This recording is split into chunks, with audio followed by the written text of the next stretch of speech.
Hi, my name's Andrew Kite. Now in this tutorial we'll be going through how to correctly set up Twitter in your games being made with the Unreal Development Kit without the need of any scripting. This tutorial will make use of a custom Twitter Kismet which can be found and purchased over at randomstudios.net as part of the social Kismet pack.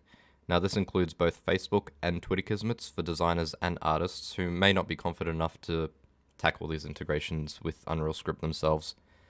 Now, this particular tutorial is fairly straightforward. Once you receive an email, once purchasing this pack, you will receive a file called Sequence Action Twitter. Now, this file will have to go into your folder where you've kept all your script files. So that is in your UDK install directory, development, src, and in my case I've got Randy Game. You might be using my mod or another folder, which is the name of your game. This is simply the folder that contains all your script files. So you open that up, classes, and drag and drop the sequence action Twitter into this location. Now, once that is done, I'll minimize this, open up your Unreal front end, and hit script and full recompile. Now, once it has completed recompiling, you should see succeeded at the end. Now, it's also good to point out that if it shows succeeded and you still cannot see the Twitter Kismet in the editor, one thing you should make sure of is if you go to this location here, go back to your install directory, UDK game, configuration, and open up defaultengine.ini. Now, if we take a look at Unreal ed.editor engine, we'll need to make sure that the folder that we included our script files in is listed right here. So that is underneath, make sure it's underneath UDK base. So just if it's not there, add in a line called plus edit packages equals and the name that name of the folder that your script files are in. So that is the folder back at development src, and in my case it is Randy Game. You might again be using my mod, so if you're using my mod, you would simply have my mod in that location.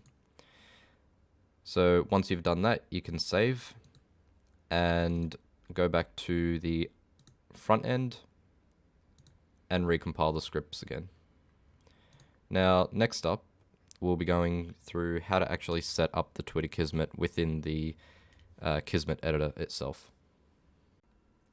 Okay, now to set up the Twitter Kismet, all we have to do is go into our Kismet editor, right click an empty space, go new action, it'll be found under custom, and iOS Twitter.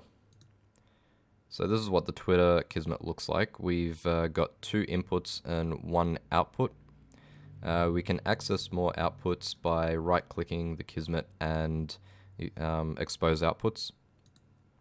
These are mainly for error events, so if anything goes wrong during the communication, it'll output an error where you can show your player an error message if you wish.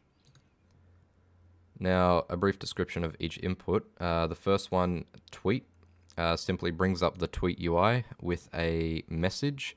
Now, this message we can predetermine through the Twitter message here. We can right click that input and input a string of whatever we want. We could also, if we don't want to use that variable input, we could just select the Twitter Kismet, and messages also in the properties section here. Now, it's good to note that Twitter has 140 character limits, so try keep within those constraints.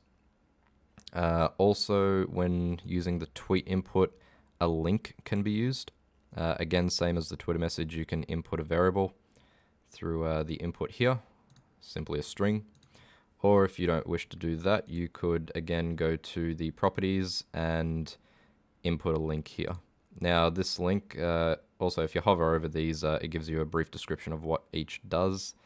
So this one says the optional link to add at the end of a Twitter message. So you can put in your website or even your a link to your game on the App Store. But this also adds to the character count, but the link will not be displayed in the Twitter message.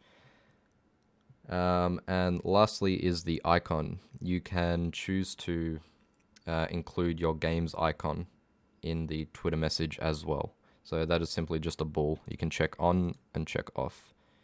That can also be exposed as a variable. So the icon, all you have to do is do that. And you can do it through this section as well. Turn it on and off. The other input is clear delegates. We find it good to clear the delegates when you're doing a map change or any force garbage collections, because this tends to crash the game if the delegates are still in use. So just good practice to make sure before any map changes are done, input a clear delegates, and that'll solve plenty of issues. The output, so once the tweet has been activated and they've made the tweet, tweeted will be outputted, so you can give them a little message to say successful, or you don't necessarily have to have anything at the end of this, it's just optional.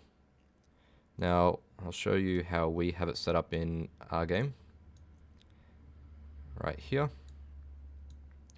So at the end of each level, our menu pops up and we've got a Twitter button.